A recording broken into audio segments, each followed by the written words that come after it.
Anak buah kapal MV Viettuan terpapar COVID-19. Hal tersebut berdasarkan pemeriksaan yang dilakukan tim medis pada tanggal 6 Desember lalu.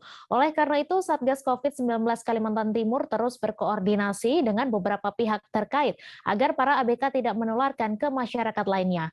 Untuk info selengkapnya akan disampaikan oleh rekan jurnalis Tribun Kaltim, Gino Prayudi, yang kini sudah terhubung bersama kami. Halo Gino. Ya, halo rekan Mei. Silakan dengan informasi Anda bagaimana kondisi para ABK asal Vietnam saat ini. Ya, terima kasih. Selamat sore pemirsa Tribun Kaltim. Pemirsa Tribuners yang ada di seluruh Indonesia. Kebetulan kondisi para anak buah kapal asal Vietnam itu berada dalam kondisi yang stabil dan tidak parah, dengan kondisi sehat-sehat saja. Tapi ada dari 22 hanya 20 orang yang terpapar COVID-19.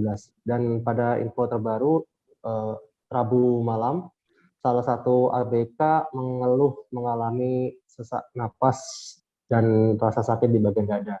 Atas keluhan ABK tersebut, maka pihak Dinas Kesehatan Provinsi Kalimantan Timur pun merujuk anak ABK Vietnam tersebut ke Rumah Sakit Abdul Wahab Syarani di Kota Samarinda. Dan tadi saya juga sempat wawancara dengan pihak rumah sakit. Kondisi saat ini sedang baik-baik saja, namun yang tidak dapat menjelaskan bagaimana kondisi lebih lanjut karena hal itu berdasarkan protokol pihak rumah sakit yang tidak bisa memberikan kondisi terkini secara spesifik kepada publik. Rekan Mei. Lalu upaya pemerintah antisipasi agar tidak terjadi penularan ke masyarakat ini seperti apa?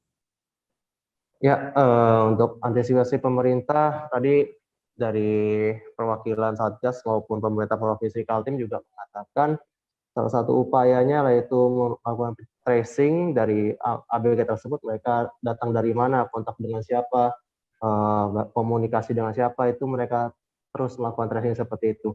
Dan untuk saat ini pemerintah provinsi masih belum melakukan peraturan yang seketat untuk bagi pelaku perjalanan jarak jauh. Hanya saja pemerintah saat ini sedang fokus, atau pemerintah saat ini hanya meminta kepada masyarakat jika ingin, khususnya masyarakat dari luar daerah, jika ingin ke Kaltim, itu hanya berpegangan dari surat kesehatan, surat hasil tes PCR, dan serta dari aplikasi Peduli Lindungi sebagai salah satu syarat untuk masuk ke wilayah Kalimantan Timur.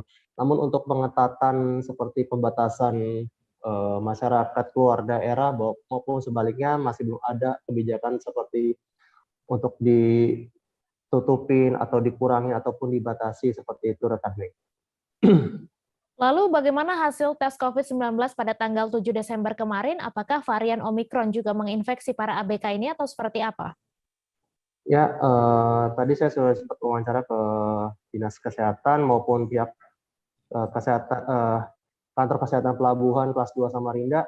Mereka belum dapat memastikan varian apa yang terkandung dalam virus COVID-19 yang dibawa oleh 20 ABK asal Vietnam itu.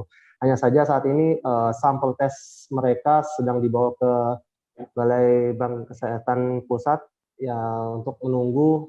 Mereka pun masih menunggu hasil tes tersebut, apakah itu ada varian terbaru ataupun varian-varian sebelumnya kita kenal saat ini. Itu, rekan Mei. Baik, terima kasih Gino atas laporan Anda. Selamat bertugas kembali. Jangan lupa subscribe, share, komen, dan like ya.